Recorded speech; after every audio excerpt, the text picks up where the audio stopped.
ایک سطر اور غلطیاں ہزار، محاورہ اسٹیٹ بینک آف پاکستان پر صادق آتا ہے اور یوں کہ پاکستان میں چھپنے والے ہر نوٹ میں املا کی غلطیوں کی بھرمار ہے۔ سالہ سال سے جاری ان غلطیوں کی نشاندہی کی تو جنوبی پنجاب کے ایک شہری نے خانے وال کے ایک ماہر اردو نے وفاقی محتسب کی عدالت میں درخواست دائر کر کے املا کی غلطیوں کو تسلیم کروایا۔ کرنسی نوٹوں میں غلطیاں ہیں، کیا ہے جانتے ہیں خانے وال سے ندیم مقل کی رپورٹ۔ ملک کا قومی ادارہ State Bank of Pakistan currency note پر قومی زبان اردو بھی درست طور پر لکھنے سے قاصر، ہر نوٹ آدھی درجن املا کی غلطیوں کا بوجھ اٹھائے نظر آتا ہے اور اس پر 8 آنسو رو رہا ہے۔ سالوں بیت گئے مگر کسی کو خبر نہ ہوئی کہ کس طرح قومی ادارے کی سنگین غلطی سے اردو زبان کی بے توقیری ہو رہی ہے۔ بالآخر جنوبی پنجاب سے تعلق رکھنے والے ایک ماہر اردو نے کرنسی نوٹوں کی ان غلطیوں کی نشاندہی کی اور درستگی کا بیڑا اٹھایا۔ آپ کے ذہن میں ملین ڈالر سوال یہ ہوگا کہ آخر وہ ایسی کون سی غلطیاں ہیں جو 25 کروڑ عوام میں سے صرف ایک فرد نے نوٹس کی؟ تو آئیے سب سے پہلے آپ کو دکھاتے ہیں وہ 6 غلطیاں۔ پہلی غلطی، بینک نہیں بینک ہے۔ یہاں لفظ بینک میں 2 نقاط نہیں آتے، یہ بغیر نقاط کے لکھا جاتا ہے۔ اردو میں لفظ بینک میں یہ نہیں آتا، لیکن ستم ظریفی ملاوٹ مافیا کی کہ انہوں نے بینک کو بینک بنا ڈالا اور یہ غلطی آج ہماری جیب میں موجود ہر نوٹ کی پیشانی پر جگمگا رہی ہے۔ دوسری غلطی، روپیہ نہیں روپے۔ دوسری سطر میں 100 روپیہ ہے، یہ چونکہ جمع کا صیغہ ہے، یہاں روپیہ نہیں آئے گا بلکہ 100 روپے لکھا جائے گا۔ عددی لحاظ سے روپیہ ایک عدد کی حیثیت رکھتا ہے اور اگر کرنسی نوٹوں میں اس کو لیا جائے تو اس کا مطلب ہوگا 1 روپیہ۔ نوٹ 100 روپے کا ہوگا تو یقیناً عددی لحاظ سے یہ اب 1 روپیہ نہیں بلکہ 100 روپے ہیں۔ بس یہی غلطی اسٹیٹ بینک بھی کر بیٹھا اور آج 500، 1000 یا 5000 کا نوٹ ہو اس پر روپیہ ہی لکھا نظر آتا ہے۔ تیسری غلطی، حامل ہزا نہیں حامل نوٹ ہزا ہے۔ تیسری سطر جو ہے وہ حامل حاضہ کو مطالبہ پر ادا کرے گا۔ حامل حاضہ کے درمیان میں ایک تیسرے اسم کا ہونا ضروری ہے۔ حامل حاضہ کی ترکیب غلط ہے۔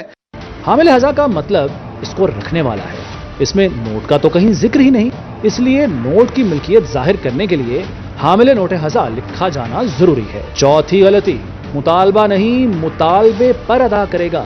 رسید حاضہ کو مطالبے پر ادا کرے گا، مطالبہ کی بجائے مطالبے۔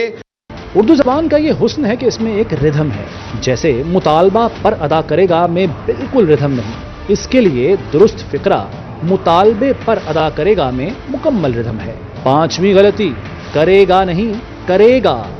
اور کرے گا جو اکٹھا لکھا ہوا ہے اس کو الگ الگ کر کے لکھا جانا چاہیے۔ جو لفظ بغیر کسی سہارے کے لکھا جا سکے اسے ملا کر یا اکٹھا لکھنا غلط ہوتا ہے۔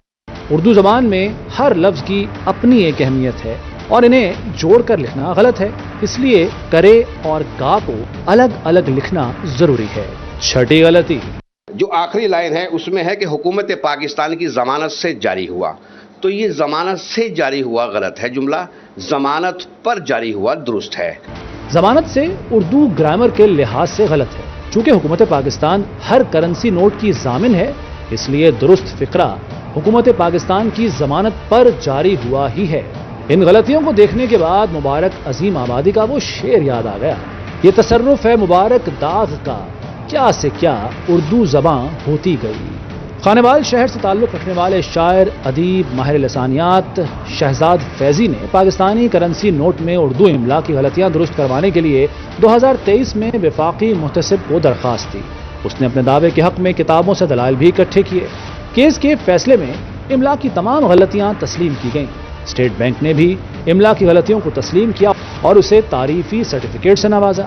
میں نے اس حوالے سے تمام لغات اور قواعد کی کتابیں جو میں نے 20 سال کی محنت سے اکٹھی کی تھی وہ وفاقی محتسب اعلیٰ کو پیش کی اور دلائل دیے۔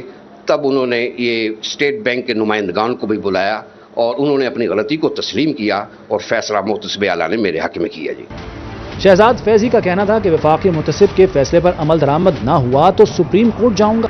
افسوسناک امر یہ ہے کہ اسٹیٹ بینک آف پاکستان اپنی غلطی تسلیم تو کرتا ہے لیکن اسے درست کرنے کا طریقہ کار کیا ہوگا، اس حوالے سے تاحال کوئی فیصلہ نہیں کر پایا۔ پاکستانی کرنسی نوٹوں پر قومی زبان کی غلطیاں ہم سب کے لیے شرمندگی کا باعث ہیں۔ ندیم مغل، روہی نیوز، خانے وال۔